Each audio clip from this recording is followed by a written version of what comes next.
Hello, Telesur English presents a new episode of China Now, our media's production that showcases the culture, technology and politics of the Asian giant. In this first segment, China Currents, the foreign minister of Ukraine, visits China in his willingness to start talks with Russia. Also, China advocating other countries to reduce the number of nuclear warheads. Furthermore, British Army preparing for war with Russia, China and Iran in 3 years.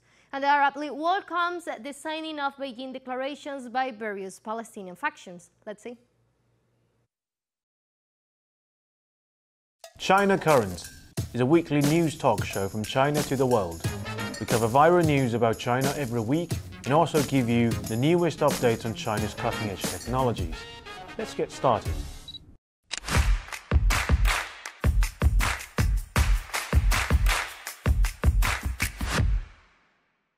Welcome to China Currents, your weekly news report on what's happening in China.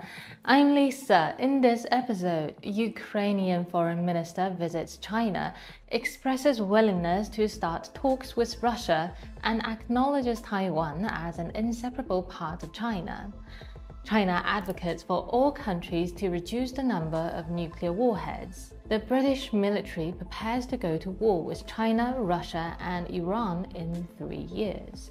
The Arab League welcomes the signing of the Beijing Declaration by various Palestinian factions. 270 American business executives travel to China to seek business opportunities. Let's start with new hope for ending the war in Ukraine. From the 23rd of July to the 26th, Ukrainian Foreign Minister Dmytro Kuleba visited China and expressed Ukraine's willingness and readiness to engage in peace talks with Russia.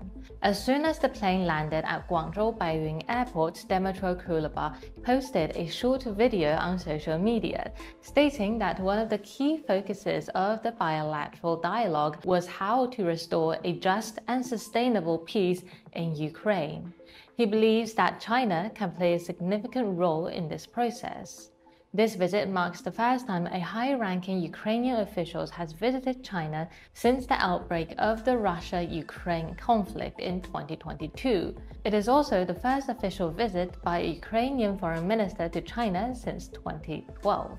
According to Ukrainian political commentator Maxim Dihan, the timing of Kuleba's visit is quite interesting, coinciding with US President Joe Biden's exit from the 2024 election, who has been a strong supporter of Ukraine. Kuleba's visit was hosted by Chinese Foreign Minister Wang Yi. Wang Yi pointed out that the Ukrainian crisis has entered its 3rd year with ongoing conflict and risk of escalation and spread to other countries.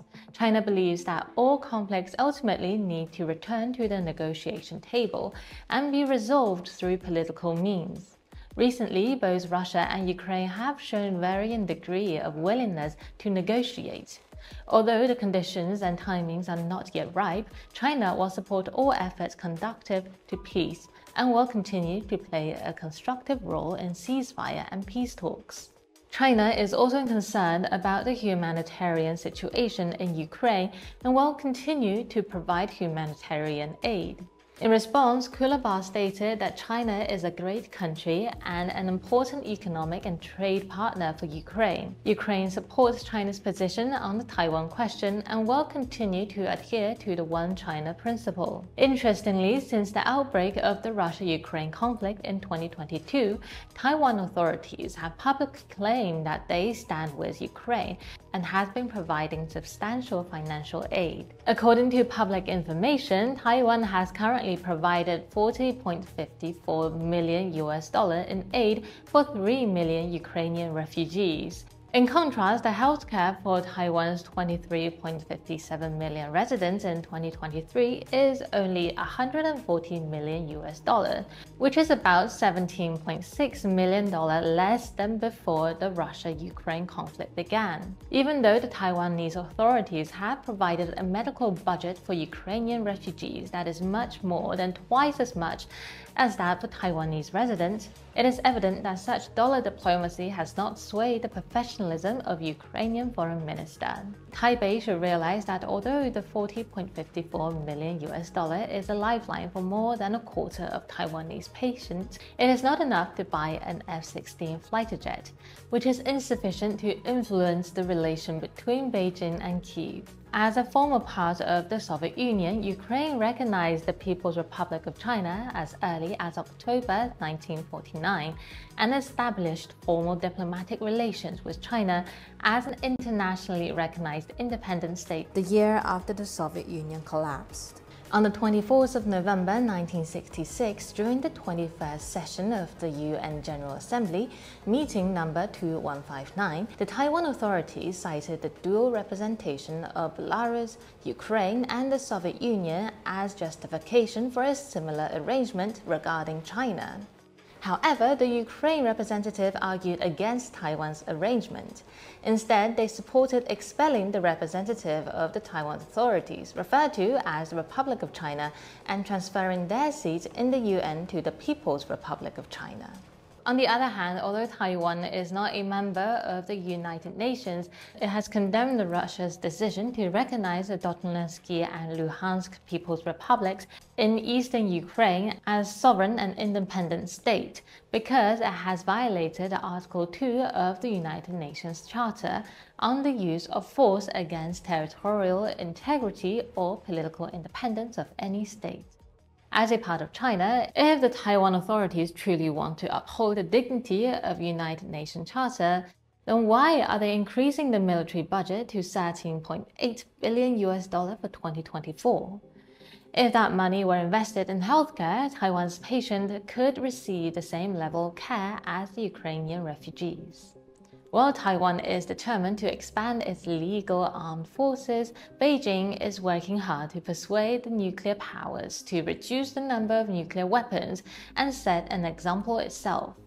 On the 23rd of July, the Perpetuary Committee of the 2026 Review Conference of the Treaty of the Non-Proliferation of Nuclear Weapons, or NPT, held its second meeting amid an increasing severe global nuclear threat. On the committee, China's Director General of the Department of Arms Control of MFA, Sun Xiaobo, stated that China supports strengthening dialogue and communication among the member countries of the Treaty on the Non-Proliferation of Nuclear Weapons on the basis of mutual respect and equal consultation.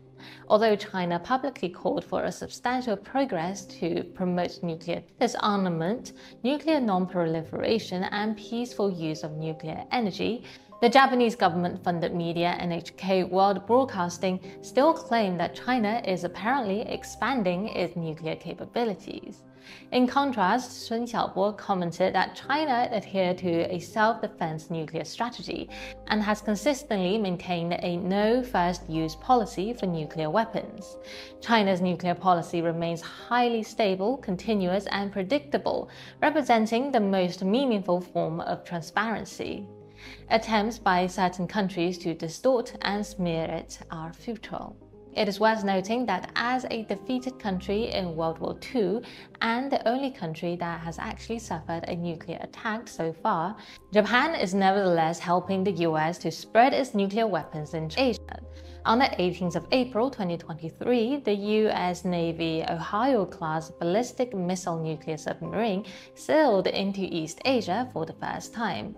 The commander of the Japanese Maritime Self-Defense Force boarded the ship in a high-profile manner and took photos with the US and South Korean officers. On the 26th of July, Chinese Foreign Ministry spokesperson Mao Ning pointed out that the deployment of nuclear weapons by the United States on the territory of non-nuclear NATO member states are allowing these countries' fighter jets to carry and deliver nuclear weapons clearly violates the provision of the treaty. These moves of the United States are blatant acts of nuclear proliferation that could encourage more countries to follow suit, hinder nuclear arms control effort, increase the risk of nuclear conflict, and undermine global strategic stability. Unfortunately, the United States is not the only threat to world peace, but also the United Kingdom. According to a BBC report on the 24th of July, the UK must be ready to fight a war against Russia, Iran, and China in 3 years. the new head of the British Army, Ronald Walker, said. Ronald Walker has warned against a range of threats in what he called an increasingly volatile world. He stated that the UK must double the army's fighting power by 2027 and triple it by the end of the decade. His ambition is for the British Army to be able to destroy an enemy 3 times its own size. Ronald Walker's comments comes at a time when the British regular armed force, with over 75,000 members, is at its smallest size in 300 years. So then, which era had the largest British military forces over the past 300 years?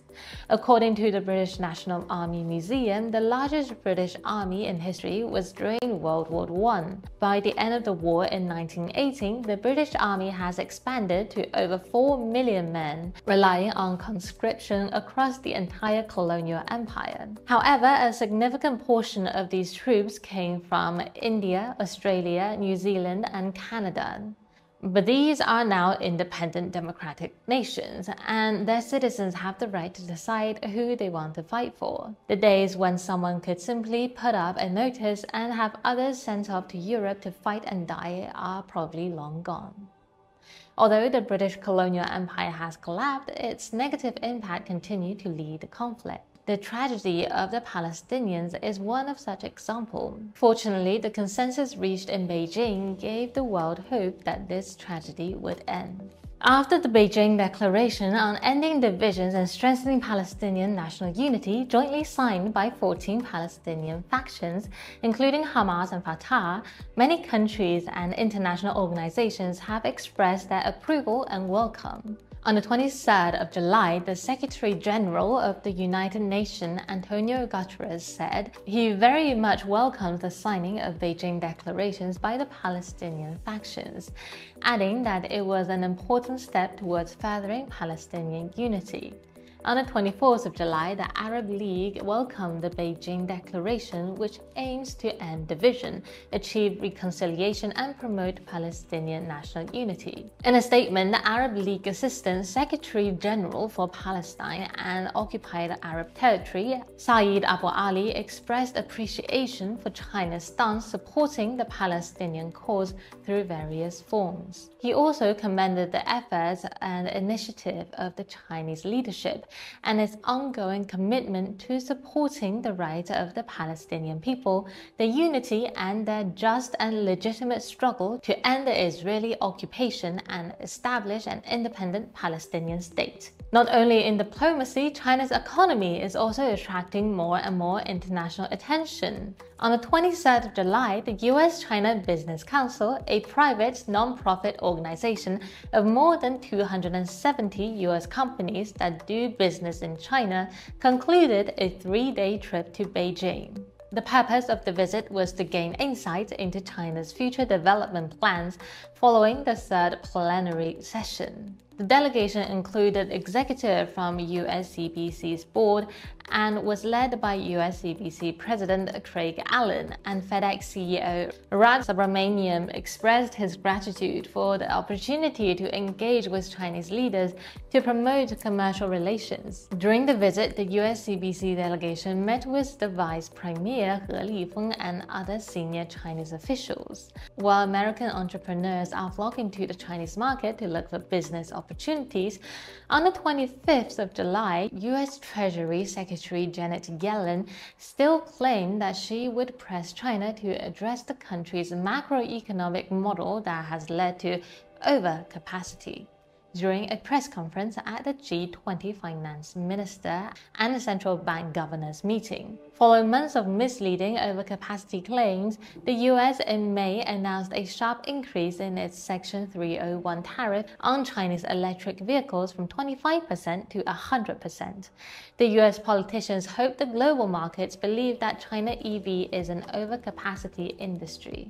However, according to a study by the International Energy Agency, global sales of new energy vehicles will reach 45 million in 2030 and close to 65 million in 2035, up from around 14 million in 2023. Yu Xiang, a senior fellow at Tsinghua University, asked that China buys large amounts of soybeans, oil, aircraft, and other commodities from the US every year. Has it ever labeled the US as having overcapacity? Obviously, Yellen did not respond to this question. And that is all for today. Thank you for watching this episode of China Current.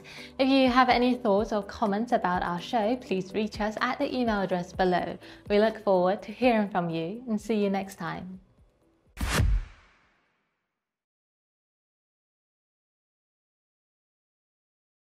We'll go for a short break, but we'll be right back. Stay with us.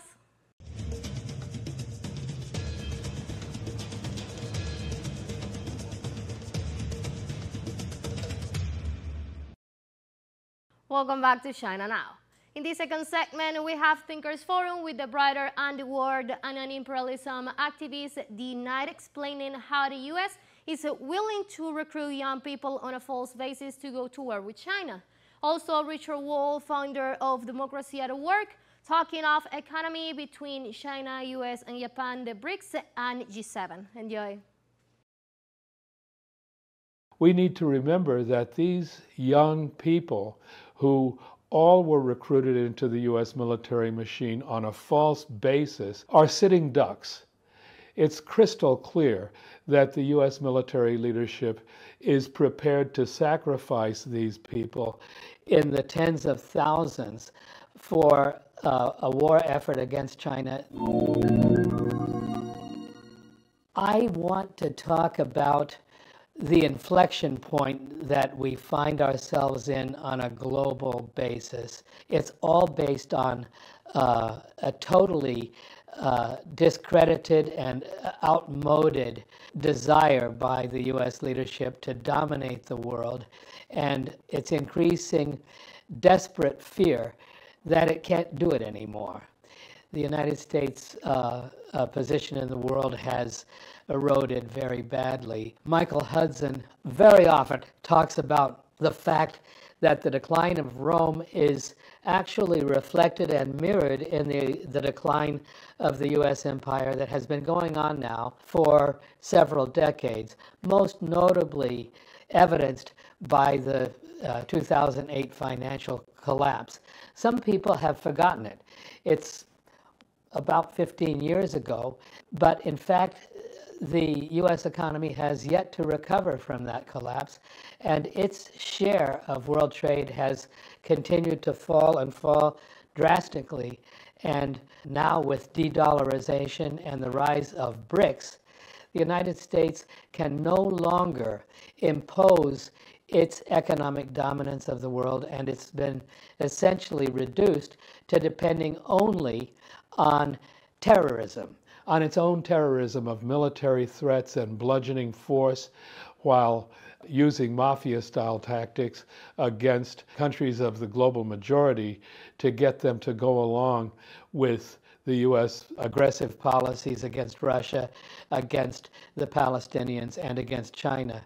Now, the vast majority of countries in the world are saying no to that, and that's helping people in the United States to recognize that what the government says is pretty much the opposite of what we need to be thinking and doing.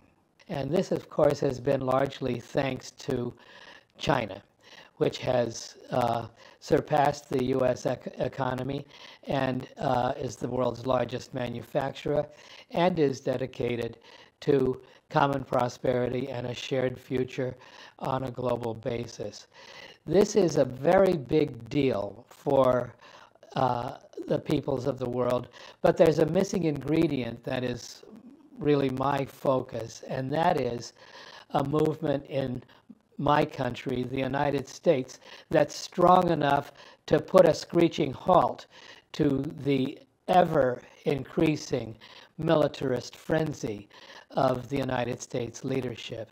And it is focused really on taking inspiration and energy from the surge of solidarity with the Palestinians fighting against genocide by Israel, supported by the United States, and merging that with a global anti-war movement to stop the insanity of the U.S. war efforts, notably next month in July, there is a very large NATO summit, and our movements in the United States are meeting it with very intensive united anti-NATO summit that will gather opponents of NATO to highlight that NATO shouldn't even exist. It was founded approximately 70 years ago for the purpose of defending Europe against the Soviet Union.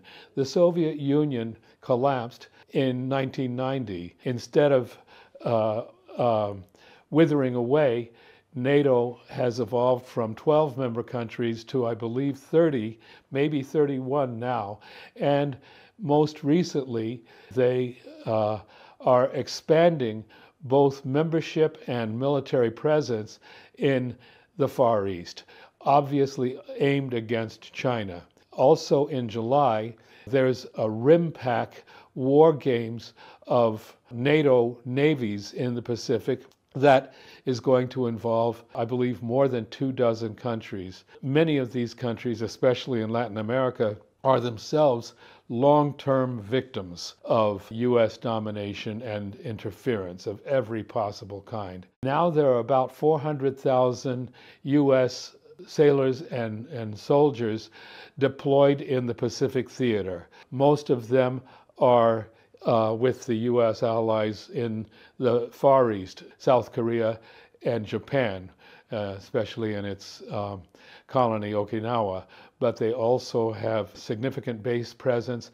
in the Philippines and their coordinating center in Hawaii, as well as deployment nodes in San Diego in Southern California, San Francisco Bay Area, as well as in the Seattle area, in the Puget Sound.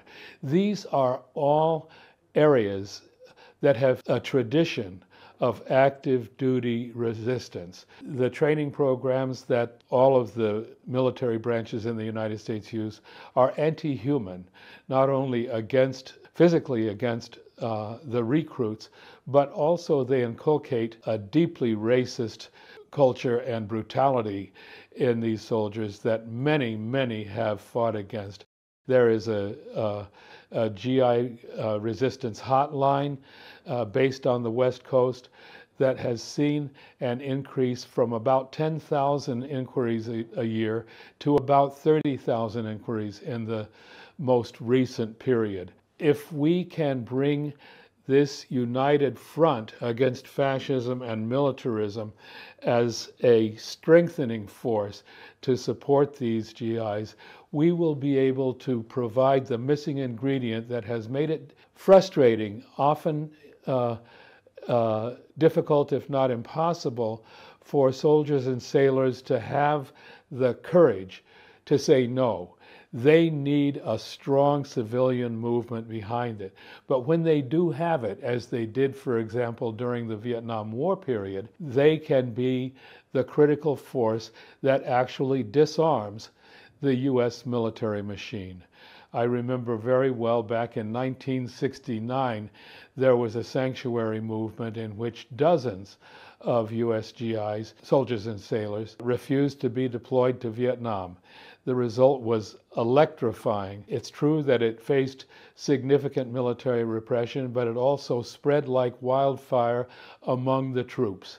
This happened also in San Diego, where the Navy base is very deeply involved in essentially recruiting and staffing the aircraft carriers that they send into the Pacific theater. The same is true in Seattle. We need to remember that these young people who all were recruited into the U.S. military machine on a false basis are sitting ducks. It's crystal clear that the U.S. military leadership is prepared to sacrifice these people in the tens of thousands for a war effort against China that is absolutely crazy. There is no basis a war against China by the United States. Look at the history. The U.S. was only able to fight to a draw against the Korean Liberation Forces and the volunteer Chinese forces during the U.S.-Korea War back in the early 1950s. In Vietnam, they lost completely. They were forced to evacuate the U.S. Embassy by helicopter as their troops and their puppet troops were totally defeated on the battlefield. And they have lost again and again since then in Iraq and Afghanistan, even in Syria, where they tried to topple the government there. And now they've already lost against Russia, fighting against NATO expansion in Ukraine, and they're rapidly losing in their support for Israeli genocide against the Palestinians. It's notable that among the most significant solidarity actions with Palestine resistance has been from active duty GIs. One GI burned himself in front of the White House while saying "Free Palestine," an act of crazy solidarity, but one that genuinely inspired and electrified the anti-war veterans and active duty soldiers. So there is a kind of what you could call dry kindling of a prairie fire that can happen in the United States in opposition to the obvious blunders of the U.S. government in supporting fascism in Ukraine and fascist genocide in Israel. But what we see is the movement against their militarism and imperialism, which has been weak over the last several decades, is suddenly surging and becoming both stronger and more united. And that's what we need to stop the U.S. war machine and to prevent war against China. Now, China is a lender to the United States government. China and Japan are the number 1 and 2 lenders to the U.S. government. China has been demanding repayment in dollars. It has been reducing its holdings of U.S. debt by hundreds of billions of dollars. The whole world. Economic growth is faster in the East than it is in the West. The G7 and the BRICS had the same total GDP in the year 2020. Now the BRICS have about 3 or 4% more than the G7.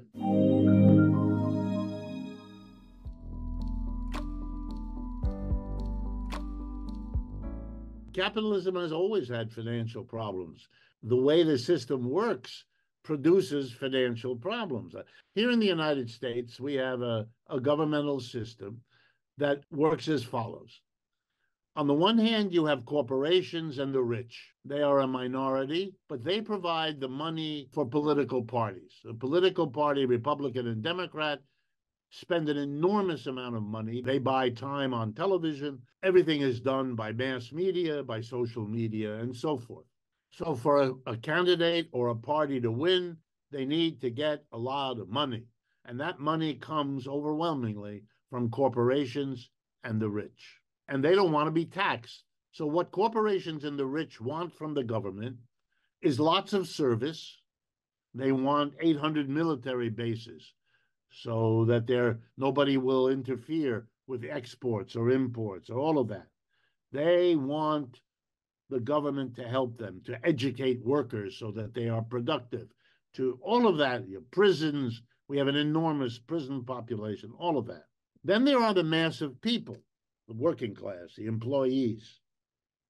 They too want services from the government. They want schools, they want hospitals, they want roads to be working, and so forth. And they don't want to pay taxes either. But they're not so powerful. They don't have any money to give the politicians, but they give them votes. And the politicians, once a year, need some votes. So we have the following capitalist system. Politicians, faced with the need to raise money from corporations and the rich, but without the power really to tax them. Because if you tax them, they won't give you the money. They'll give the money to somebody else who's running against you, you'll be out of there within the next year or two, and in will come somebody who plays the game. And likewise, you can't keep putting the taxes on the mass of people because they don't have enough. And they're going to rise up again. That's dangerous. Okay, so you have to provide services, but you can't tax. How do you handle that problem? And the way that capitalists have handled that problem in the West is by borrowing. Okay, if the government has to do all these things, but we dare not raise taxes on corporations and the rich or the mass of people, then we will borrow the money, because that way we can spend it on what people need, but without taxing them. It's just, and they will vote for us and they will give us money. And that's how it works. But the problem is you accumulate an enormous national debt, adding up each year's deficits between what the government spends and what it raises in taxes. The important thing to understand about this, though, which many people don't, is that this is very good for corporations and the rich for as long as it lasts. Why? Because when the government borrows, who does it borrow from? It borrows from corporations and the rich. Nobody else has money to lend to the government. So here what we have, the government lets corporations and the rich not pay taxes, and then comes back to them and says, lend the government the money that you didn't. For corporations and the rich, this is, of course, wonderful. Instead of paying taxes, say goodbye to your money, they get to give the government a loan, which the government will pay back plus interest on the loan. So for corporations and the rich, going ever deeper into debt is perfectly acceptable, which is why corporations and the rich are now permitting, here in the United States, we run deficits in the trillions of US dollars every year, like this year.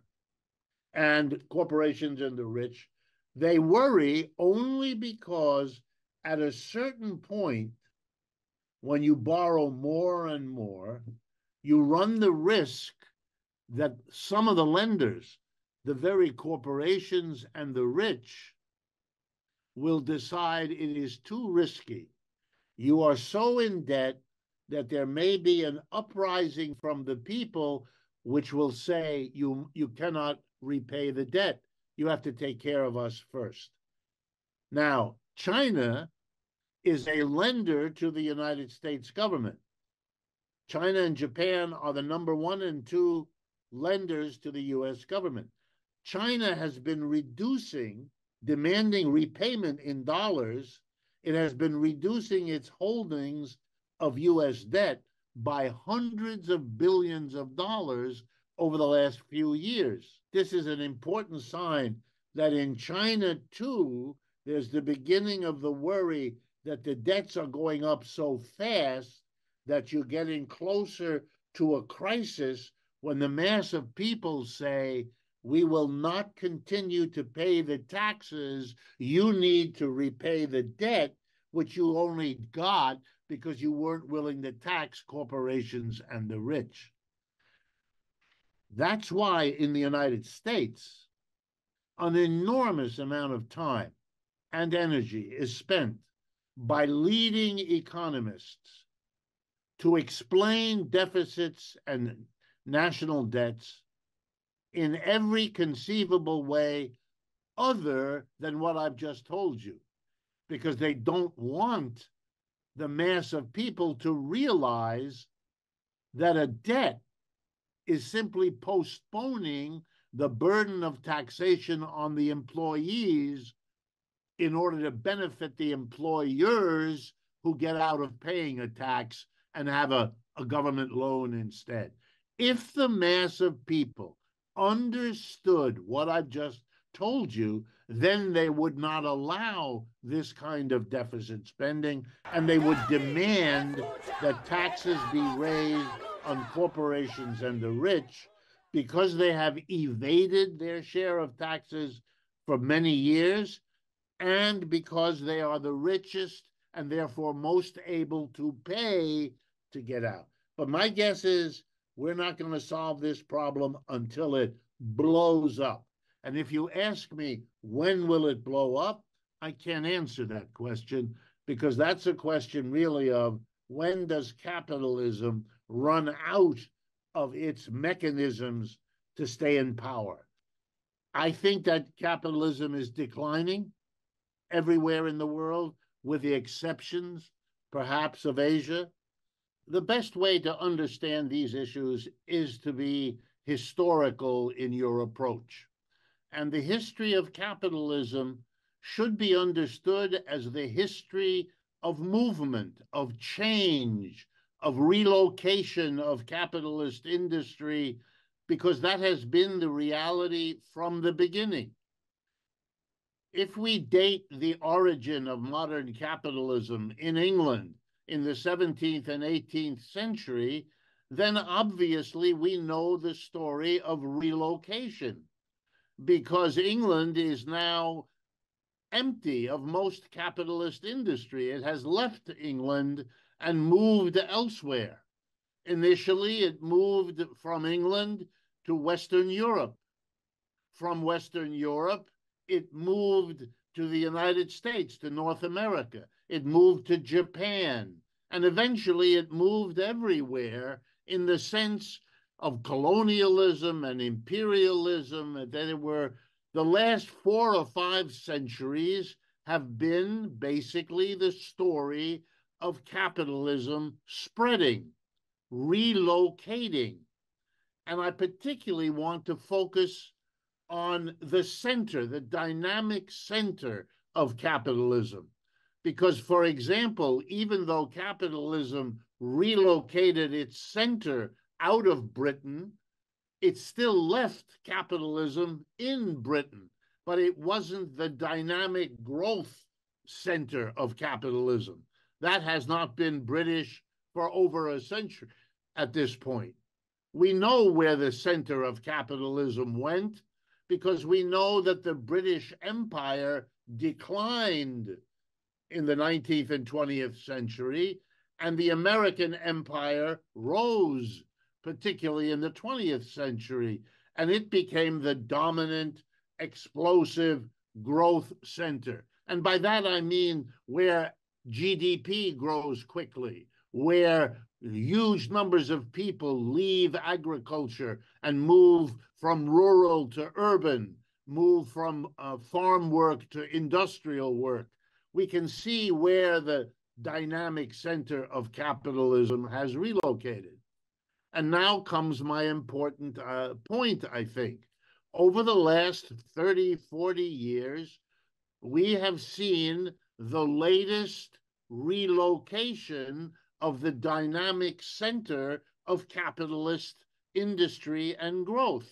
It has left Western Europe, it has left North America, and it has left Japan. And it has gone, above all, to the People's Republic of China, but also to places like India and Brazil and other parts, Vietnam and other parts of the world, but it has left the old part.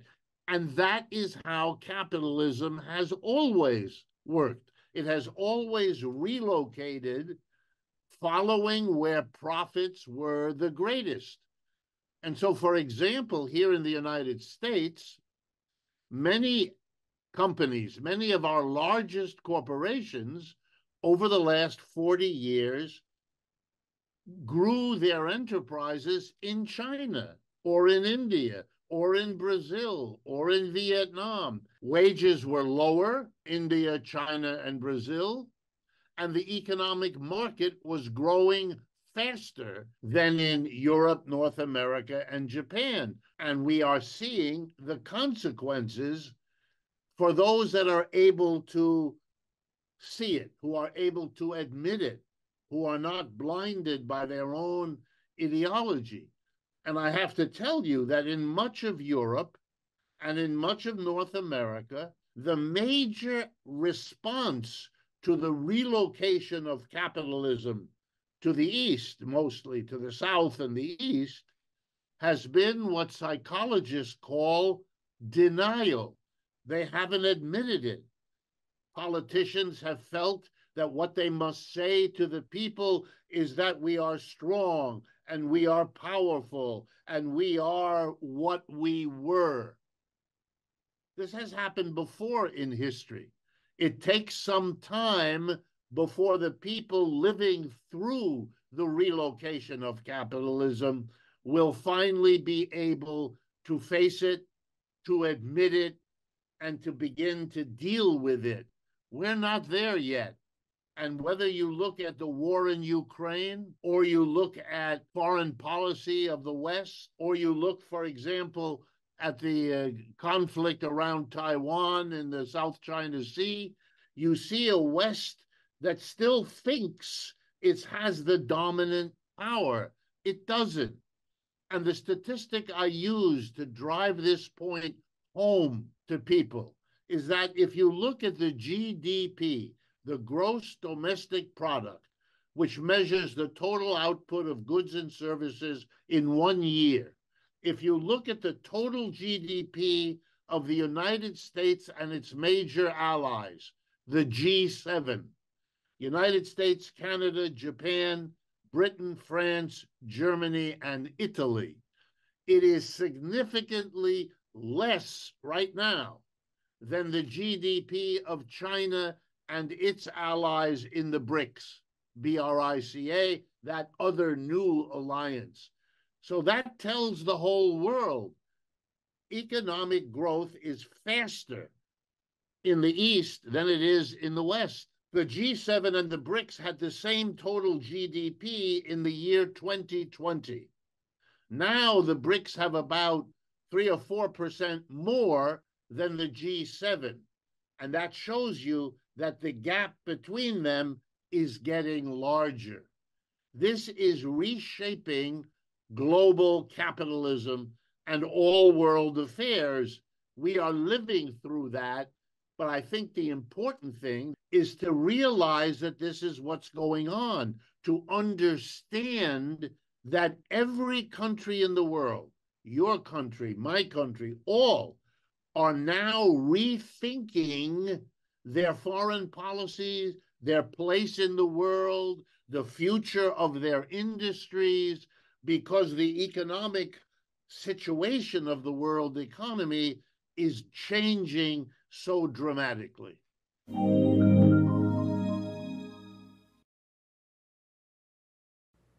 And this was another episode of China Now, a show that opens a window to the present and the future of the Asian giant. Hope you enjoy it. See you next time.